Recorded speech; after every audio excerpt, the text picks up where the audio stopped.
Wisest person I ever met in my life. A third grade dropout. Wisest and dropout in the same sentence is rather oxymoronic. Like jumbo shrimp. Like fun run. Ain't nothing fun about it. Like Microsoft Works. Y'all don't hear me. I used to say like country music, but I've lived in Texas so long, I love country music now. I hunt, I fish, I have cowboy boots and cowboy. Y'all, I'm a black neck redneck. Do you hear what I'm saying to you? No longer oxymoronic for me to say country music.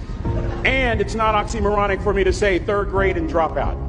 That third grade dropout, the wisest person I ever met in my life, who taught me to combine knowledge and wisdom to make an impact, was my father. A simple cook. Wisest man I ever met in my life. Just a simple cook. Left school in the third grade to help out on the family farm, but just because he left school doesn't mean his education stopped. Mark Twain once said, "I've never allowed my schooling to get in the way of my education."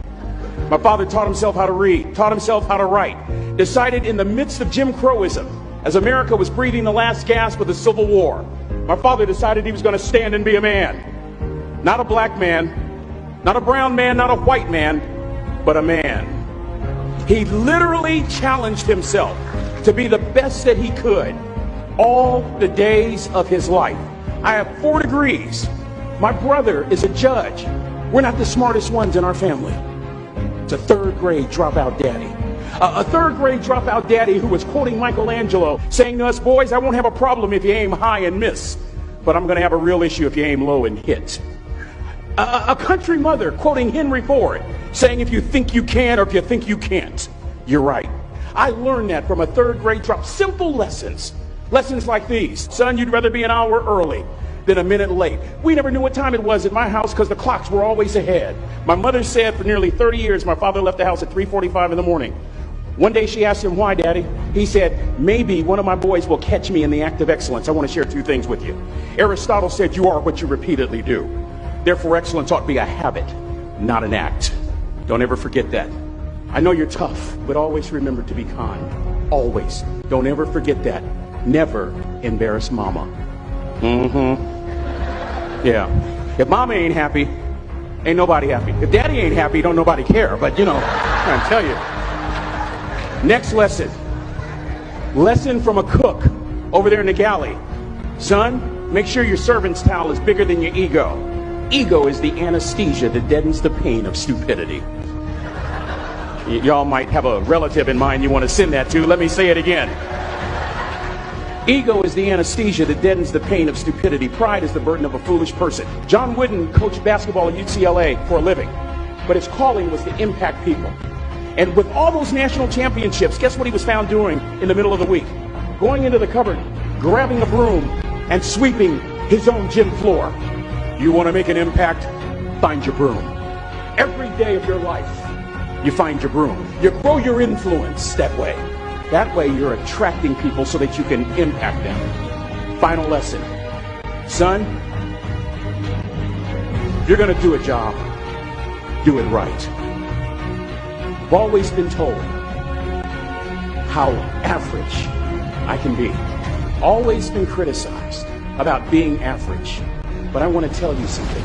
I stand here before you, before all of these people, not listening to those words, but telling myself every single day to shoot for the stars, to be the best that I can be. Good enough isn't good enough if it can be better, and better isn't good enough if it can be best.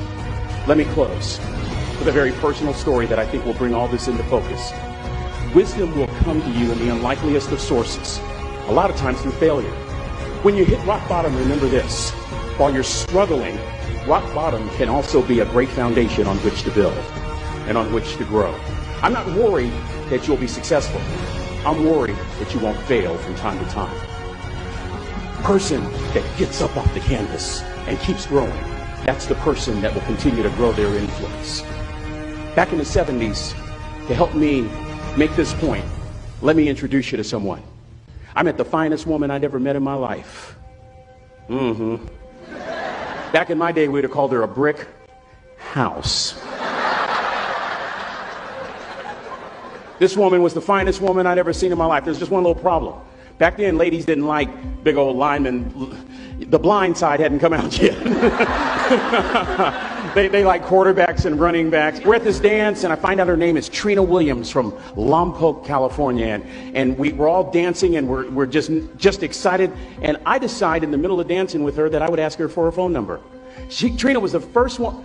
Trina was the only woman in college who gave me her real telephone number. The next day, we walked to Baskin & Robbins ice cream parlor. My friends couldn't believe it. This has been 40 years ago, and my friends still can't believe it. We go on a second date, and a third date, and a fourth date. We drive from Chico to Vallejo so that she could meet my parents. My father meets her. My daddy, my hero, he meets her, pulls me to the side and says, "Is she psycho?" But anyway, we go together for a year, 2 years, 3 years, 4 years. By now, Trina's a senior in college. I'm still a freshman, but I'm working some things out. I'm so glad I graduated in 4 terms. Nixon, Ford, Carter, Reagan.